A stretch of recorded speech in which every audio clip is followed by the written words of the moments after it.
Patna high court में बहुत ही बड़ी वैकेंसी आ चुकी है। जितने लोग इस फॉर्म को भर सकते हैं भरिए खूब आराम से, कहीं से कोई दिक्कत नहीं है। बस थोड़ी सी नोटिफिकेशन आप पढ़ लीजिए कि यदि आप 8वीं पास हैं तो भी इस फॉर्म को भर सकते हैं, और 12th पास हैं तभी भी भर सकते हैं। यानी कि मिनिमम एजुकेशन जो है 8 पास चाहिए और मैक्सिमम जो चाहिए 12th पास। तो थोड़ा सा आइए हम लोग डिटेल में जानते हैं। सबसे पहले आपको ये वेबसाइट जो दिया है कि patnahighcourt.gov.in पर आपको जाना पड़ेगा। ये हेल्पलाइन नंबर है। वैसे इस हेल्पलाइन नंबर पर कॉल करने पर बहुत कम ही रिस्पॉन्स मिलता है, ठीक है। यहाँ पर ईमेल आईडी दिया गया है, और ये जो भी एडवर्टाइजमेंट जारी हुआ है उसका नंबर है, और यहाँ पे ये डेट है, ठीक है। थोड़ा सा आगे हम लोग बढ़ते हैं तो देखेंगे डिटेल में। यदि तो ऑनलाइन जो एप्लीकेशन है, यानी ऑनलाइन जो करने की तिथि है 17 तारीख से ही शुरू हो चुकी है, और लास्ट डेट 18 तारीख तीसरे महीने तक, यानी कि करीब करीब 1 महीना आपके पास भरपूर समय इस फॉर्म को भरने के लिए, ठीक है। और पेमेंट जो है 1 महीना से 2 दिन ज़्यादा, यानी कि 20 तारीख तक आप इसको मार्च में अपना मतलब पेमेंट कर सकते हैं। कहीं से भी कोई देरी मत करेगा, जल्दी जल्दी भरिएगा फॉर्म को, नहीं तो क्या होगा कि वेबसाइट बिहार सरकार की धीरे धीरे चलने लगती है, ठीक है। एग्ज़ाम के बारे में भी कुछ नहीं बताया गया, जैसे ही बताया जाएगा हम आपको बताएंगे। और सबसे पहले ये जान लीजिए कि टोटल वैकेंसी 171 है, ठीक है। और किस चीज़ की वैकेंसी है, तो फ्रेश वैकेंसी अब रेगुलर मजदूर। अब बताइए मजदूर भी बन जाएंगे तो सैलरी आपको कितना भी मिलने वाला है, 14,800 से लेकर 40,300 तक, यानी कि 40,000 रुपये कहीं कम नहीं होता है, वो भी सरकारी नौकरी है, ठीक है।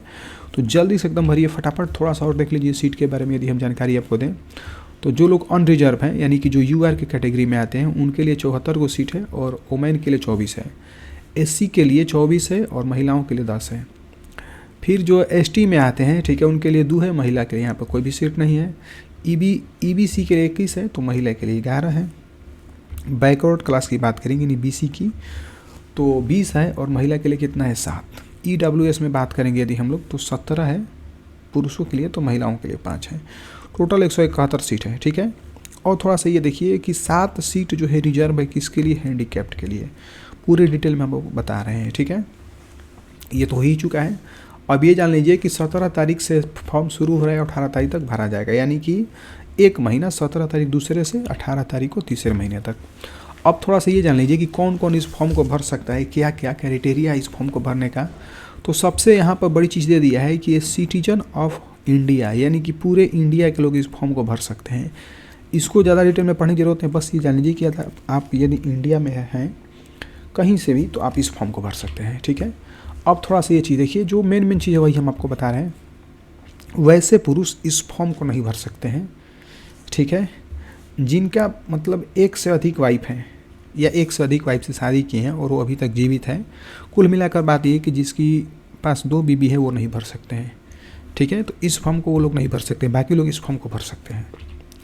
और थोड़ा सा बात करेंगे एज के बारे में। एज क्या है, तो एज आपका 18 साल से, और मतलब 18 साल तक होना चाहिए, 18 से स्टार्ट आपका हो जा रहा है एज। और सबके लिए अलग अलग एज है। जैसे ईडब्ल्यूएस की बात करेंगे, मतलब अनरिजर्व यूआर और ईडब्ल्यूएस के मेल के लिए तो ये 37 साल होना चाहिए। और ईडब्ल्यूएस की बात करेंगे तो 40 साल होना चाहिए। इस तरीके से बीसी और ईबीसी के लिए भी 40 साल होना चाहिए। एसटी एससी के लिए 2 बरस का यहाँ पर दिया गया है, मतलब 42 साल हो जाएगा। और ओएच या जो मतलब इस तरीके से जो लोग हैं उनके लिए कितना 47 साल, ठीक है। और थोड़ा सा आगे चलते हैं हम लोग, हाँ अनरिजर्व की बात करते हैं। अब थोड़ा सा ये देखिए, मिनिमम क्वालिफिकेशन, मतलब आपके पास क्वालिफिकेशन क्या होना चाहिए। तो सबसे पहले ये जान लीजिए कि 8वां पास होना चाहिए, किसी भी बोर्ड से होना चाहिए, ठीक है। किसी भी बोर्ड से, पूरे इंडिया में आप कहीं से भी 8वीं पास हैं तो भर सकते हैं फॉर्म को। और उसके अलावा मैक्सिमम यहाँ पर होना चाहिए 12th पास, यानी इससे ज़्यादा भैया तो भर सकते हैं, लेकिन 8वीं पास और 12th पास का सर्टिफिकेट यहाँ पर आपको देना है। इसके बाद साइकिल का नॉलेज होना चाहिए, वो तो कोई भी चला लेता है। और प्रोफिशिएंसी इन लाइफ स्किल, मतलब थोड़ी सी जीवन के बारे में जानकारी आपकी होनी चाहिए। तो ये नॉर्मल चीज़ है, सब कोई भी बता सकता है। और मोड ऑफ सिलेक्शन, यानी किस तरीके से आपको सिलेक्शन मिलेगा, ठीक है। तो सबसे पहले एक छोटी सी चीज़ है कि रिटन टेस्ट होगा OMR पर MCQ, यानी कि वही ऑप्शन वाला टेस्ट होगा, ठीक है, नॉर्मल सा टेस्ट। और उसके बाद एक साइकिल चलाने का टेस्ट होगा, इसमें कौन फेल होता है, मेन यही है, ठीक है, रिटन टेस्ट। और उसके बाद नॉर्मल सा इंटरव्यू होगा, स्किल टेस्ट एंड इंटरव्यू, ठीक है। फिर थोड़ा सा ये देखिए कि एग्ज़ाम में जो भी आप फॉर्म को भरेंगे, एग्ज़ाम में फ़ी कितना लगेगा, तो 700 रुपये लगेगा। किसके लिए, जो अनरिजर्व है, BC है, EWS, यानी कि ये बोल सकते हैं ना कि ST SC को छोड़कर सबका 750 रुपया लग रहा है, ठीक है। और जो भी ST SC कैटेगरी से बिलोंग करते हैं उनके लिए 350 रुपया सरकार ने निर्धारित किया है, ठीक है।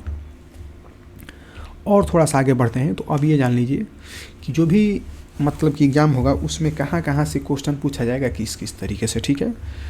तो रिटन टेस्ट OMR पर जो रिलेटेड होगा कैसे आएगा कि जनरल नॉलेज, जिसको अवेयरनेस भी बोल सकते हैं, 20 नंबर का होगा।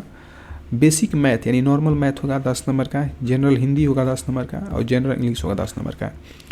टोटल जो मार्क्स होगा 50 नंबर का होगा, ठीक है। और क्वालिफिकेशन में आपको कम से कम 40% आना चाहिए, यानी कि 20 क्वेश्चन सही करेंगे तो 40 नंबर आपका आ जाएगा, ठीक है। टाइम का आपको कितना चाहिए, 2 घंटा।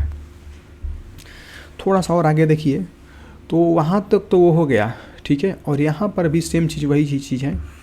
अब यहाँ पर देखिए स्किल टेस्ट की यदि हम लोग बात करेंगे तो स्किल टेस्ट में 30 मार्क्स का होगा, जिसमें से आपको 12 क्वेश्चन सही करना पड़ेगा, तो आपको 40% हो जाएगा, ठीक है। इंटरव्यू जो है 20 मार्क्स का होगा, जिसमें से आपको 6 को कम से कम सही करेंगे तो 30% हो जाएगा। कुल मिलाकर ये समझिए कि स्किल टेस्ट में आपको 40% चाहिए और इंटरव्यू में कितना चाहिए, 30%, ठीक है। आराम से हो सकता है। अब थोड़ा सा ये देखिए एक और, हाँ ये तो हो ही चुका है, मतलब वो बताया है सिलेबस के बारे में, ठीक है, किस तरीके से क्या रहेगा यहाँ पर अलग, ये मतलब ठीक है, ये दूसरे के लिए है। थोड़ा सा और आगे देखते हैं, कोई बात नहीं, ठीक है, देख लीजिएगा, इसको भी स्क्रीनशॉट ले लीजिए। वैसे डिटेल में बताएंगे तो ज़्यादा देर हो जाएगा, मतलब लंबा हो जाएगा वीडियो। थोड़ा सा ये देख लीजिए कि मतलब कहाँ कहाँ आपका एग्ज़ाम हो सकता है, ठीक है। औरंगाबाद में हो सकता है, बेगूसराय, भागलपुर, भोजपुर, दरभंगा, ईस्ट चंपारण, गया, वाराणसी, इस तरीके से आपको दिया, आप देख लीजिएगा, ठीक है। अब थोड़ा सा ये भी देखिए कि मतलब क्या क्या डॉक्यूमेंट देना है, ठीक है।